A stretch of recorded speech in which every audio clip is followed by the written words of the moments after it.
Good afternoon, YouTube, and welcome to Fantasy Forecast for New Year's Day 2017. And it is a very, very happy new year for everyone at the Forecast.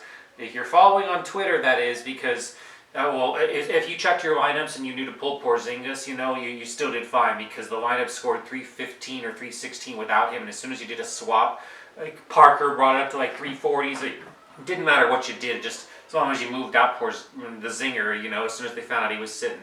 That news came close to lock, guys.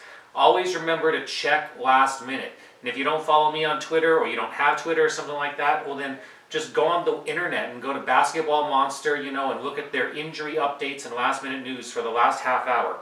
Check in the last 5 minutes. Check both your FanDuel lineups and then check your thing. And normally, we're at work or we're at other things, but that's the time where we take bathroom breaks unless it's critical emergencies and stuff like that, because if you can't be available when the lineups lock, it's so difficult.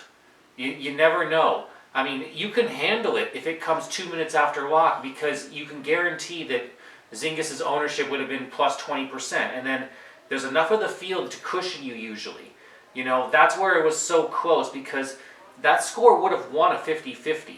I checked my 50-50s. Like, if you had zeros yesterday on Zinger and still took the lineup from this instead of the 370 we got behind us, yeah, I know. I don't want to brag on that too much, but it was pretty nice.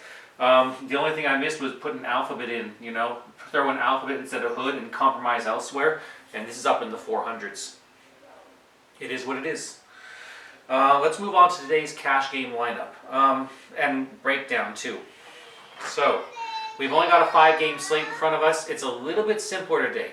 We've got a 220 game with Toronto and the Lakers, so you're going to basically target on that game. And then your other games, you have 2 games you kind of want to avoid. I mean, you're going to want to avoid the San Antonio game. You're going to want to avoid the Miami games. I mean, those over-unders are like 196, 200-ish or so. And the other game is around the 210 level, which is like, okay, on a 5-game slate, if I'm just going to target in general and go for a cash game win, that seems appropriate. So target your Laker game in general. Toronto is a 9-point favorite, so you hope it doesn't get too out of hand. I mean, Vegas says it's 5 points at halftime, and you have to think, well, it's not out of hand until, middle of the fourth. And that's the biggest risk with these guys, when they sit for part of the fourth quarter. If you play all 4 quarters, you can put up 89 points like Harden did last night. And, it has to stay close along the back of those great performances. So even though it says 9 points in Vegas, I'm just thinking you're going to be okay today. I don't think there's a blowout across the slate on a 5-game today. I think you're sitting pretty. And that makes it really fun to pick out value because this slate, there is no stud to pay up for. A lot of people are going to be choking and scrambling like, where do I go, where do I go, where do I go? To be quite honest, it's really easy. You got 2 guys above $9,000, guys. Lowry and Towns take up more than 30% of your salary on FanDuel. Right there, in 2 people. And Lowry plays against the Lakers in the fastest over-under of the night, and Towns, the second highest over-under of the night, and probably the most upside of anyone on the slate tonight. Now, we've seen him put up 70 fantasy points. Towns is almost a no-brainer at center. I mean, tournament and cash, I don't see how you have a problem taking him. You can go cheaper, but there isn't too much of a need to. On this slate, when everyone is going to be paying up, you're going to be fighting the crowd if you're not taking Towns. So I'm just going to let everyone know that now, and you can hash out the center position yourselves today. At the point guard, Lowry and Rubio. And what else do we have? We got Teague. Great GPP pick at 8,000. It's just, he's so fairly priced now. At 7,000, you loved him. At 72, okay. At 75, nah. At 8,000, yeah, he's there. And, you just kind of, okay, he's there. Because 40 points seems fair. Dragic, I would predict he misses again. I don't think they're going to risk, putting him in, too soon. And because they tried to play him a little too soon and they aggravated it. And the aggravated types are worse. It's almost like to come back from those, it almost takes twice as long. Anyone that's been injured and then re-injured again knows and understands this. And with basketball and everything else that's concerned, I think you really have to consider that Dragic's probably out today. I mean, that news could be breaking while I'm filming this, but if Dragic is out, Tyler Johnson obviously gets a big bump, and so do a few other guys from Miami, Richardson, stuff like that. So you're going to look at Miami value. It's going to be there again. The problem with taking Miami value in the end is that you're taking Miami and you're taking that slower team, like I was saying today, and toss in that you've lost a really key piece of their. I mean, Tyler Johnson will pick up some slack, but he's still not even picking up the starting point guard minutes, which is just the most frustrating thing about it, because Richardson slides in and plays the one sometimes, and so if Richardson and Johnson are both on the court, Johnson takes over those duties. But other than that, Richardson's playing the point too, and he gets more minutes. So you can look at Richardson at the shooting guard more so than even Johnson, and it's intriguing, especially in the middle here. You had Rubio and you've got Jackson. Jackson plays against Miami, and he's just, for GPP purposes, could put up a good game today. Peyton has an okay matchup just with the team in general against the Pacers, but I wouldn't say. The problem with the Magic perennially is you never know how many minutes any of these guys are going to get. So it's just not safe for cash. Lakers. I don't have any Lakers today myself, but I think that Lakers are just across the board could be decent GPP picks if they're priced right. I don't know if Russell's priced right with the minute run he's been getting lately, because they seem to be starting to walk down the same path of we don't want to commit to giving a good set of 4 or 5 players 33 minutes of run each night. And I don't know how much that does for morale for the team, but it's a sort of basketball strategy. The Lakers have done a little better than people would have expected, so I can't really fault them. It works for them, but it's frustrating for fantasy. Atlanta's bad against the point guard position. You could look at Parker as a sleeper pick. I mean, really, I think he had a good game his last time, and he could put together a streak of 2 or 3 in a row. I think his legs are he's a little long in the tooth to probably do that, 10 games in a row or anything like that, but 2 or 3 in the row is certainly not out of the question. And that's it at the point guard position. At the shooting guard today, I got Crabbe and I have DeRozan. I'll go through the rest of it. McCollum's going to look great today, as usual, with Lillard sitting out. But the problem with that is that Lillard's been out for a couple games, and he hasn't picked up extra minute run. Like, nothing has really happened to pick up his game. No extra usage, really. And as long as that's going to continue, they're not really going to affect it or change his playmaking in any way, shape, or form. He's just an okay play at 7,500, sitting at the top of the board. I would be looking more at, Levine, because he's in the mid-tier where people aren't going to be thinking, and, they're going to be like, well, I'm just going to go with DeRozan right at the top, and other than DeRozan, which I've already got, and it's in the right place game, I'll go to Richardson. Richardson's getting very, very priced, though, and even more so on DraftKings. 5,700 over there, 5,500 here. I'll take Richardson, I like him, that's not a problem, I would spend there, and then you have to start looking at Young and Meeks. I mean, Meeks will get some extra run if Fournier sits today, and that looks more likely than not. But Meeks just doesn't do a lot with that run. I mean, he really has to get some. He has to get some threes. He has to get some scoring. He's just one of those guys. Danny Green looks more interesting to me than anything else. I think that he's had a couple good games in a row. One in terms of steals and one in terms of 3-pointers. But other than that, it's still against Atlanta, and it's that 1-2 spot where it just might work. It's a GPP pick. I wouldn't consider it in cash. And that'll do it for the shooting guard today. At your small forward today, I have Wiggins and I have Carroll. Now, both of those are kind of plays on the faster games, and along with the faster games. And I'm not caring about stacking at this point. It's going to come out like an ugly stack, but that's going to come out to the game flow, and the gameplay should be good. And when you look at defense versus positions, these matchups are pretty well solid across the board. It's the same way I built yesterday's lineup. Pass on Leonard. He looks doubtful. Paul George is your highest price pick now at small forward, and that's a testament to how bad the position's going to be. I like PG today. I mean, if you need to just spend up some cash and you have it, because you're going to have it in a lot of places, PG isn't a fine place to go. After that, look at Winslow with the Miami value that's just breaking open. I mean, Whiteside appears like he's going to be sitting too, so, now his eye hurts, and that's why he's been doing so bad. I mean, Mr. No Effort.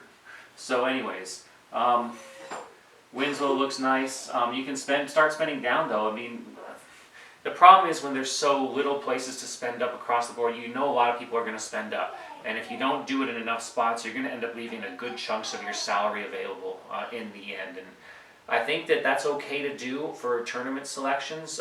Today especially, I think that you're going to find some winning lineups leave some salary on the table just because of the nature of the construction that's being done today. But for a cash game, you want to spend up on points per dollar, and no matter how it's done appropriately. So you middle out your lineups if you need to. You find the right places to spend up. We got 30% of the salary spent in 2 spots, and it can be done right. And you can skip out on certain places. And yeah, I don't need to spend down much further at the small forward. It's just not necessary. I look at Luol Deng though. I mean, just a hallmark of getting 25 fantasy points all the time now. So that's a solid way to like.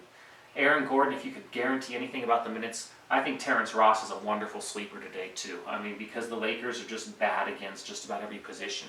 I think I've got 3 of them here. You could switch to 4 because I have 4 against a 1-2. So there's 2 team stacks here and a couple teams otherwise. But other than that, Damari Carroll, who's in our lineup here. And I wouldn't go any cheaper than that because you're already at 3,900. All right, at power forward today, yeah, you got wonderful choices. Millsap, but do you like the San Antonio opponent and it's Atlanta? I don't. Aldridge, same situation, and it's Aldridge. I would just pass both of those spots today, and it leaves you at Ibaka. This lineup actually fits it, which is wonderful. And then you get the beautiful choices of spending down. Randall's got a Toronto opponent, which isn't as good, but Randall's been playing well. I mean, his last game wasn't as good, but the 2 since he's come back were great before that, and at the price that you're paying.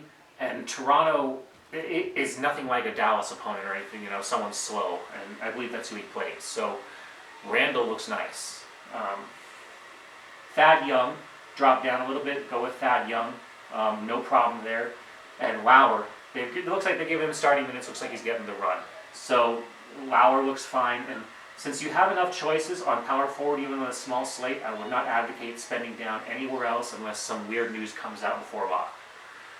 And that's it, except for the center position. I'll go ahead and go through it real fast anyways, but I'm telling you, you want to spend at Towns today because there's just so few places to spend up on FanDuel. I would pass Howard at San Antonio, pass Whiteside, obviously, pass Drummond against Miami. Vus, maybe he's getting priced up, but I would probably start to look at Atlanta, or Gasol, even though it's such a slow game because the pricing's. No, I wouldn't even do that. I'd go with Turner or JV. If you're going to spend in the mid-tier, Turner or JV look good today. And yeah, there's nothing else because you have Towns at the top. All right, so that's going to do it for Fantasy Forecast for New Year's Day for today. Here's your DraftKings lineup for today. I'm trying on these a little bit better, but remember, I have only been doing DraftKings for a little while, so even though I'm posting great scores, these are to be considered, more risky, and play cash games only with these ones because you want to maximize your chance of winning.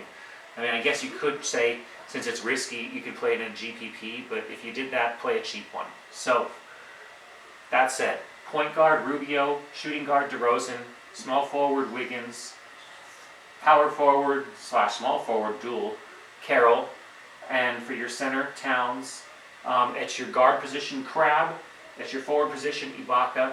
And for your utility spot, go ahead and snap JV today.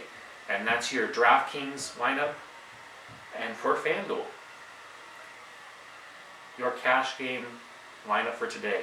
Now, if you're not taking a cash spread, watch that video. There'll be a little banner that comes up like as this video is ending, and learn how to make a cash spread because that's how everyone on the forecast won so much money last night. They got the last minute Twitter update in the last 5 or 10 minutes. If you're not following on Twitter, the link's in the description below on this video. Follow me on Twitter so that you can definitely get those last minute updates. I mean, you really need to follow along, and I try to make it easy for you guys. I try to just post an update when something happens. I post news if it's just too fast and I'm not going to have a chance to even make the lineup. I just say this person's out and you just got to put someone in. But, other than that, I'll post a lineup change because if I'm giving you guys a lineup, I think that it's almost an obligation that if I'm going to run an update and I can do it with 10 minutes to spare for you guys, then I'm going to do that. So follow on Twitter and get that.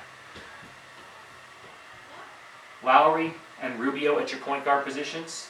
Crab and DeRozan at your shooting guards. Wigan and Carroll at your small forwards, Ibaka and Dieng for your power forwards, and Towns for your center.